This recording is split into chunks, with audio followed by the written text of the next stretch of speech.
Be thou my vision, O Lord of my heart. Not be all else to...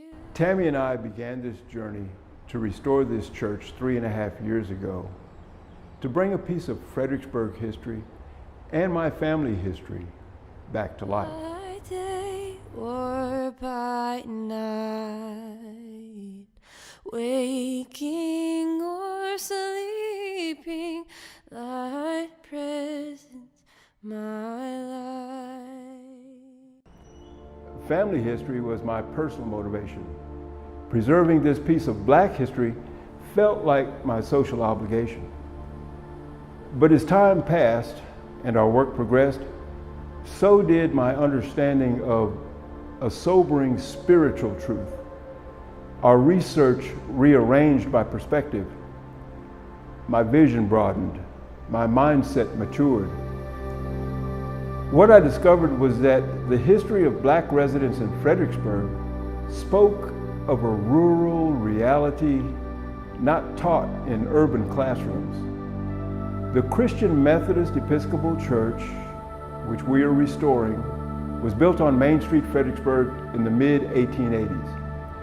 But it was actually preceded by a schoolhouse built for the Black children in the 1870s. The school stood under the oak tree on the property next door to the church. The reason this is important is because during the earliest days of our restoration work, in our effort to be as historically accurate as possible, Tammy and I searched the internet for churches built during the same time period. Through our online search, we came across the Oro African Methodist Episcopal Church in Ontario, Canada. According to an article written by Bruce Forsyth, and I quote, "This small church was erected by a community of Black settlers on property granted to them for service to the Crown during the War of 1812. Built between 1846 and 1849, the Oro AME was touted by local historian Tim Crawford as, quote, the first time in recorded history that a developed nation treated Blacks as equal to whites. What first caught my attention was the scant 3 decades that separated the building of the Oro AME in Canada and our Christian Methodist Episcopal Church in Fredericksburg. Second, I noticed that the land provided by a white resident in Fredericksburg for the colored school to be built on Main Street occurred just a little more than a decade after the American Civil War. The land for the church was given just a few years later. My history books in San Antonio taught me about the cruelty of the Confederacy, the Ku Klux Klan, Jim Crow, and all the insidious and demeaning things done to Blacks by white people. My life during the 60s was defined by the pleas of Dr. King, the rants of Malcolm X, with the occasional positive focus on men like John and Robert Kennedy. Because I actually lived through some of this, I had no reason to question what I learned in the classroom or to think that any place in the South was different. This is the perspective I brought with me when I began the work of restoring my family's old church. During my work on the church over the last 3.5 years, I have learned that my grandparents and many of the other Black residents of Fredericksburg peacefully coexisted with the white residents in Fredericksburg. They owned land, shopped in the same stores, and even visited each other's homes. I learned that thousands of miles south of Ontario, Canada, deep in the heart of the southern United States, the white people in Fredericksburg were already treating Black folks with dignity and respect. This local community was spreading a salve of social healing. The CME Church located on downtown Main Street is a reminder of that. It is a testament to the humanity and heroism of a Southern community unheralded by history.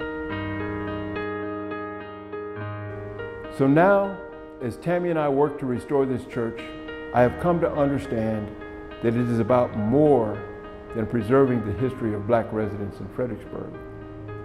It is also about saving the truth of an ideal that has been all but lost by history. We live in a time when race relations in this country seem to have taken a step backwards. Merit means little, money means everything, and spirituality suffocates in a vacuum fueled by hate. Violence is glorified, goodness struggles to survive. In many ways, this Christian Methodist Episcopal Church is a symbol of that struggle, a seed of hope in a field of hopelessness. Interestingly, the Oro AME in Canada reopened in 2016. Like our CME church, it also had fallen into disrepair and was on the verge of being torn down. For those of you who have been with us from the beginning, you know how close we came to the same fate. But now we're on the verge of our own reopening. We are one step away of being self-sustaining, and we appeal to your generosity one more time. Our next step is to build public restrooms on the property so that visitors will be comfortable spending time here. Whether it be for a scheduled event or just some personal time to pray, meditate, or relax, we can't offer that opportunity without public facilities. Also, I earlier mentioned an old school. The school my mother attended as a young girl stood under the oak tree next door. It still exists a few blocks from here and is in really good condition. Several weeks ago, Dr. Alice White established an endowment designed to collect funds for the purchase of the property next door. In the short term, it would establish our immediate need for parking, and because we have no desire to actually build any type of business, it would make it a nice rural park-like setting for tourists to begin their foot journey through downtown Fredericksburg. In the long term, it would also lend itself to the possibility that one day the old school might actually return to its original location under that old oak tree. So as we come to you this year, we are asking you to support our continued efforts to make this valuable piece of Fredericksburg history self-sustaining. Your contribution can go either to the construction of the public restrooms or to the long-term goal of purchasing the land next door. We hope that our progress over the last 3.5 years are proof that we will see this project through to completion. What we are offering in return is not just a pretty building. What we are offering, what we are also asking you to support, is a message of hope.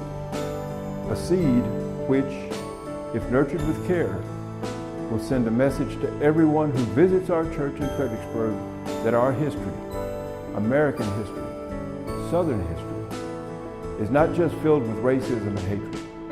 That at least one community, this community, embraced the ideal that inclusion has always been an important part of the local history of Fredericksburg.